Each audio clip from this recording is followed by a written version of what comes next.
Yes, umugoroba mwiza mwebwe mukunda filime Inzira y'umusaraba, reka nizere ko mumeze neza.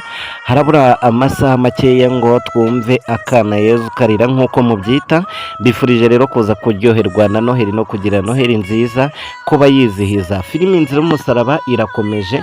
Uyu munsi yatinze gusohokaho gakeya, amasaha ya saa tanu yarenzeho gakeya, ariko ndizera neza ko aho yasohokeye yabashimishije. Mwabonyemo ibintu bidasanzwe byatunguye bamwe kubyumva, aho mwabonyemo Cyusa ari kuganira na Iribagiza abo yicaye, nyuma mubona ahise ahindura ishati, bagarutse bahagaze mu kanya gatoya muyoberwa uko bigenze, ariko biriya ndaza kubisobanura neza kugira ngo ababyibajijeho babisobanukirwe neza.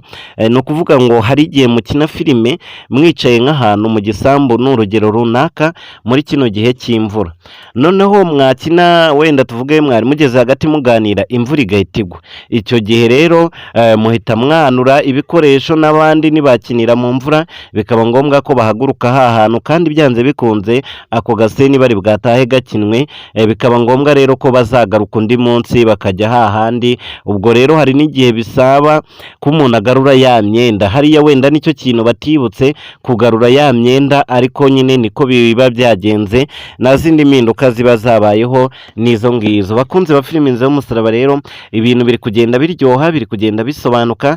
Ngira ngo mwamaze kubona musaza wa Cyusa, turimo turagenda tumubereka ku mafoto, tumubereka nk'umucunguzi, cyane ko yamaze gutitiza kwa Rugema bati reka dufate amazina Iribagiza tumwiyandikisheho tumushyire mu irangamimerere, ariko n'ubundi iriya mitwe nta kintu yamara, kuko n'ubundi Iribagiza asanzwe ari mu irangamimerere. Ubwo se bamuvanamo gute ngo bahinduze ngo amazina ngo bagire bate? Ibyo byose rero ntibyakunda, kuko Iribagiza ntabwo ari mu irangamimerere yo kwa Rugema. Urumva ko rero ni ikintu kitakunda, ni n'ikintu kitakoroha cyane.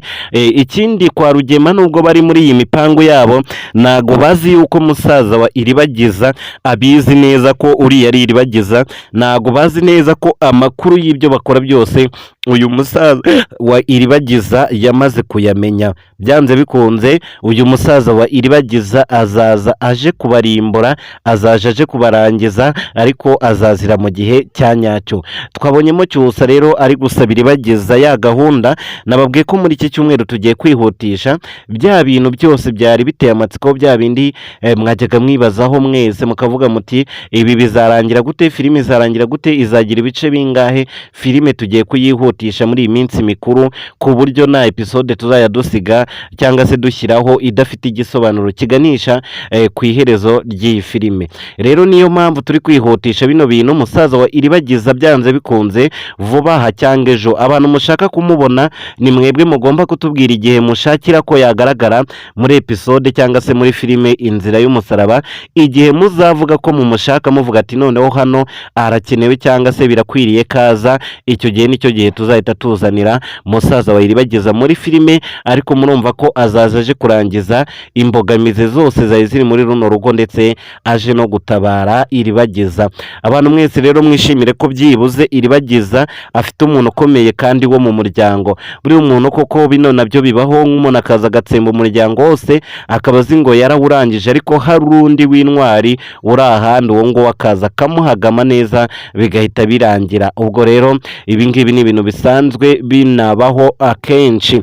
Hanyuma rero ibyo ngibyo tubivuyeho, Cyusa yasabye Iribagiza ko yaza akamucikisha akamujyana ahantu mu bwihisho, cyangwa se ahantu atazajya agirwa ikintu na kimwe akoraho. Iribagiza amusezeranya ko agomba kubanza kubitekerezaho. Ndizera neza ko rero abantu mwajyaga mushidikanya kuri Cyusa, cyangwa se abantu mwajyaga mubona Cyusa mukavuga muti ese Cyusa ko aba ari gukina ibintu bimeze gutya. Ndizera ko uyu munsi nta rubanza muri bwamucire, ibintu yabikoze uko bikwiye, uko mwabimusabye, nk'uko mwari mubishaka. Ndizera ko ariko ibintu byagenze kuri uyu munsi wa none. Hanyuma rero ubwo ngubwo ibindi bisigaye ni ibyanyu, ni mwebwe mugomba kutubwira icyo tugomba gukurikiza n'icyo tugomba gukora, mukurikije uburyo mwabonye iyi episode yagenze ya 10 ya 45 mukurikije ibyo mubona twakinye byagiye bisobanuka, mukurikije ubwoba muri kubona na Rugema ndetse na Fabiola, mukurikije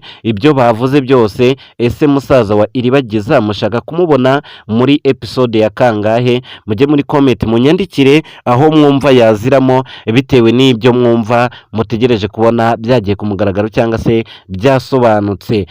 Uyu munsi rero ndaje nze mbereke amafoto bajyanwe mu rukiko, ubwo ndavuga Rugema, Fabiola ndetse na Mukanambara. N'ubundi hano niho bari kuko muri kubona ko hano ni mu biro by'ubugenzacyaha RIB, murabona ko ariho bageze ndetse n'umuyobozi wa RIB Murangira Thierry muri kumubona. Ibintu rero biraza kuba bijya mu buryo, ibimenyetso biraza kugaragazwa, irangamimerere turaza gukurikiza bino byose kugira ngo uyu mugabo ndetse n'umuryango we bafatanyije guhemukira umuryango wa Iribagiza batabwe muri yombi, bahanirwe ibyaha bakoze. Ndizera ko iyo seni rero iri bwaze kubashimisha. Reka mbareke mukomeze kuryoherwa n'uyu mugoroba wa Noheli, ndetse abitagezeho namwe murusheho kunyandikira kugira ngo tugende dusangira Noheli, yaba kuri WhatsApp, haba muri comment ndetse n'ahandi hagiye hatandukanye. Nimero zanjye murazifite, ngira ngo buri kiganiro cyose njya nzitangamo.